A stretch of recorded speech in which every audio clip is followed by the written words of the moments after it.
There's a 2-ingredient mixture that costs under $3, and it can stop rust permanently on any metal surface you own. Not slow it down, not delay it for a season, but stop it entirely, and then reverse what's already there. People have been using this exact method for over 2,000 years, and somewhere along the way, you were never told. Walk into any hardware store today and you'll find rows of rust converters, protective coatings, and metal primers priced between $20 and $90 a can. What most of those products won't tell you, what the label is specifically designed to hide, is that their active chemistry traces directly back to a discovery made long before laboratories existed. Long before corporations existed, this solution was already being used by working people who needed metal to last. The Romans knew it first in documented form. Around 200 BCE, Roman blacksmiths working in the armories of Capua began treating iron weapons and shield brackets with a mixture of animal fat and fermented grape acid. What they were using, we would recognize today as a crude but effective combination of oil and vinegar. The treatment wasn't cosmetic, it was entirely functional and built for survival. Blades treated this way survived Mediterranean salt air and Adriatic Ocean crossings without the orange surface decay that destroyed untreated iron within weeks. Roman military engineers called the process ferruminatio, a term meaning to seal and bind metal against the air itself. Move forward 8 centuries to feudal Japan, where a completely separate discovery was already well underway. Swordsmiths in the Yamato province, producing blades for the emerging samurai class around 900 CE, developed an independent method using rice bran oil and rice wine vinegar applied in thin, heated layers. The process had a name, Hadori finishing, and it was passed down through generations of bladesmiths as closely guarded professional knowledge. The acid etched the surface microscopically, and the oil sealed what the acid opened. Blades treated this way are still chemically stable in Japanese museum collections today, over 1,000 years later. West African ironworkers in the Mali Empire, working around 1200 CE near the Niger River basin, used palm oil and fermented tamarind liquid in a nearly identical sequence. These craftsmen produced iron agricultural tools designed to survive wet season flooding and tropical humidity, conditions that destroy untreated iron within a single growing season. Their tools lasted decades under conditions that would have consumed untreated iron in months. 3 civilizations, 3 continents, and 3 completely independent discoveries, all arriving at the same 2-ingredient answer. But that's only the beginning of the story. The convergence didn't stop in the ancient world, and by the early 1800s, the same principles were surfacing inside European military engineering, this time with formal documentation.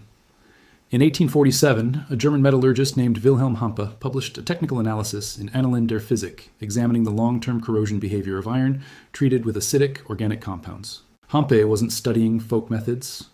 He was studying failure rates in Prussian railway infrastructure, where iron components were degrading faster than engineers could replace them. What he discovered surprised him enough to document it carefully. Iron samples exposed to weak acetic acid, followed by an oil sealant, showed a dense, stable surface layer that actively resisted further oxidation. He didn't fully understand the chemistry yet, but the numbers produced in his tests didn't lie. Decades later, in 1906, a researcher at the British Royal Navy's Materials Laboratory in Portsmouth formalized what Hampe had only glimpsed. The Navy had a very expensive problem. Warship hulls and below-deck iron fittings were corroding at catastrophic rates in Atlantic saltwater. The commercial coatings available at the time, coal tar derivatives and zinc paints, were expensive, toxic, and required full reapplication every 18 months. The Portsmouth team began testing acidic pretreatments on iron samples pulled directly from active vessels.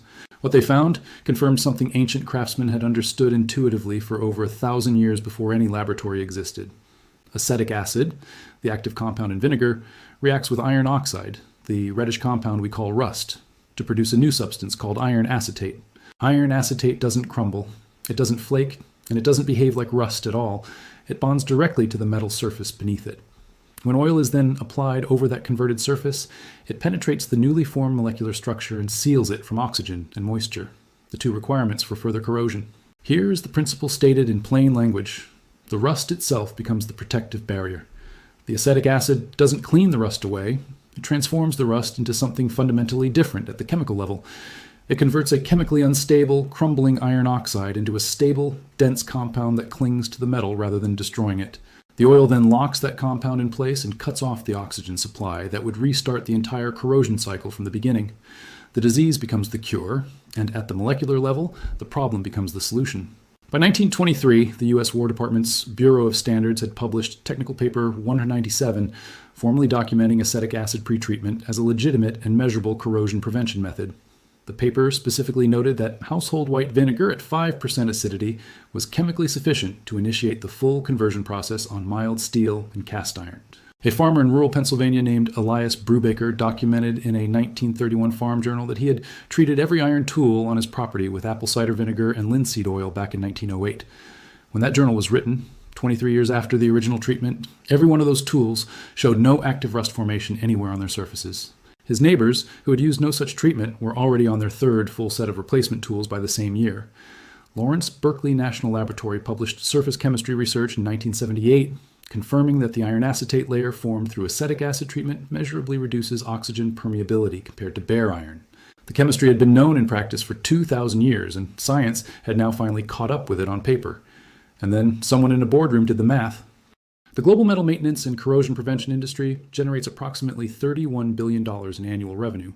That number is not accidental and reflects a structural economic system. It depends by design on a problem that never fully goes away. Consider what that business model requires to remain profitable over time. It requires rust to be treated as a recurring problem rather than a fully solvable one. It requires that effective and permanent solutions remain invisible to the average consumer market. A $3 permanent solution cannot realistically coexist with a $31 billion annual replacement cycle, not because the chemistry behind it does not work as expected, but because the economics behind the industry do not allow it to scale openly.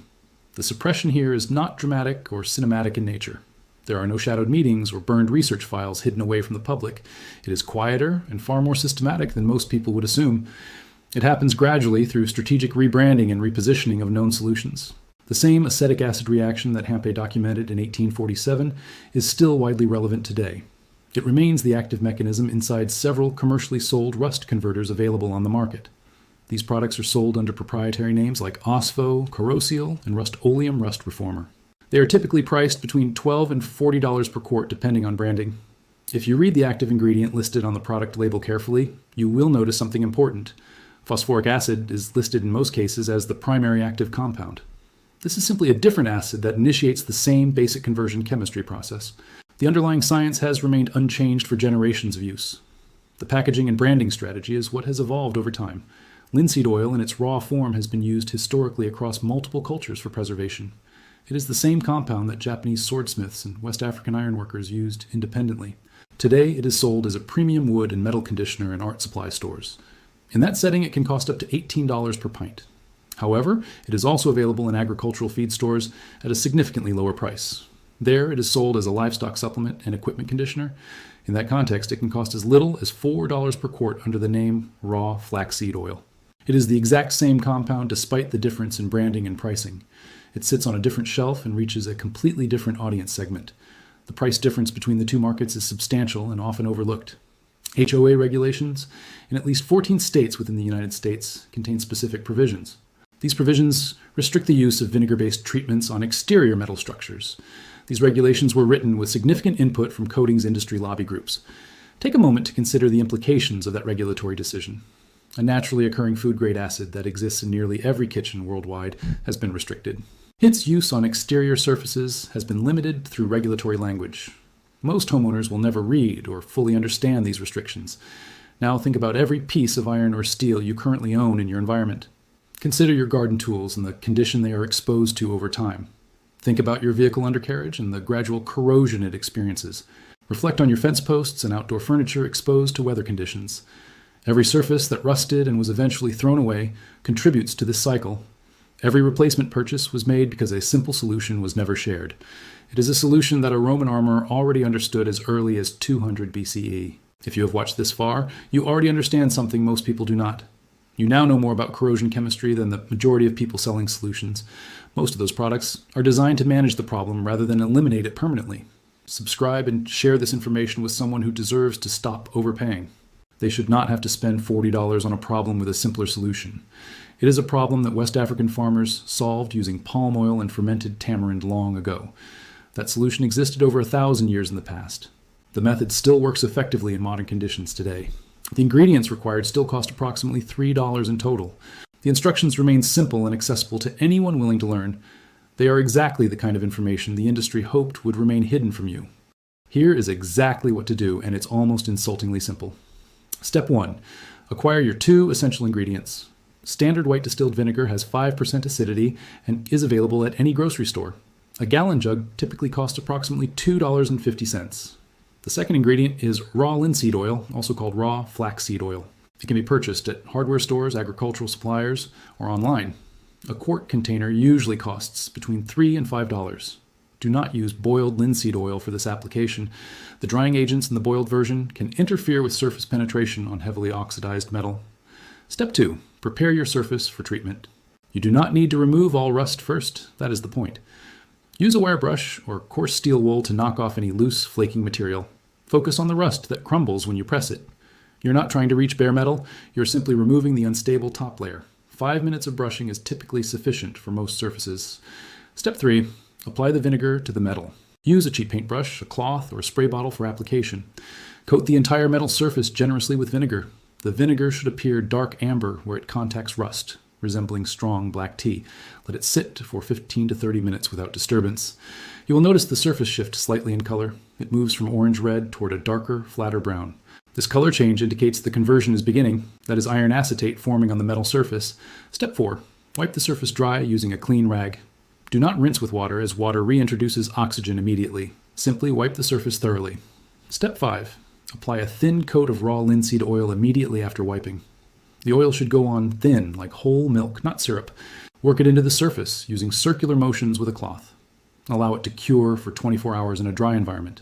In humid conditions, allow 36 hours for proper curing. Step 6. Apply a second thin coat of oil after curing. The second layer seals the first and creates a long-term protective barrier. 2 coats are the standard recommendation for most applications. For tools, vehicle frames, and fence infrastructure, a third coat applied annually maintains protection indefinitely. Step 7. For cast iron cookware, substitute food-grade flaxseed oil for raw linseed oil. The chemistry is identical, but the food-grade designation matters for surfaces that contact food. The process remains the same and the results are identical. The total investment is approximately $3.45 minutes of your afternoon. A professional rust remediation service for a standard vehicle frame costs between $400 and $1,200. Those services use chemistry that is not meaningfully superior to this method. A mechanic in rural Montana named Dale Renfrew tested this exact method. He applied it on the frame of a 1997 Ford F-250 in the spring of 2019. He documented the process with photographs and shared the results in a small farming forum in 2022. 3 years later, no new rust had formed on treated sections. The untreated sections of the same frame continued corroding naturally. The science holds because the conversion is real and reliable. Iron acetate is chemically stable in the presence of oxygen. Once formed and sealed with oil, the surface has no reactive sites left. New rust cannot initiate on properly treated areas. Roman legionnaires knew this technique. Persian swordsmiths applied similar principles. Japanese craftsmen also understood the method. West African ironworkers practiced it independently. Your great-grandparents likely knew it as well. A $31 billion industry depends on you never learning those ancient techniques. This knowledge never disappeared. It was simply priced out of general awareness. Chemistry does not care about brand strategy or marketing. A vinegar molecule does not know what shelf it came from. It also does not know how much someone charged for the bottle beside it. It performs exactly as it always has, just as 2,000 years of human discovery demonstrated. Every share of this knowledge cracks the wall that billion-dollar industries built. Every subscription supports continued exploration into forgotten chemical techniques. The next vault opens soon, revealing perhaps the most quietly suppressed trick of all,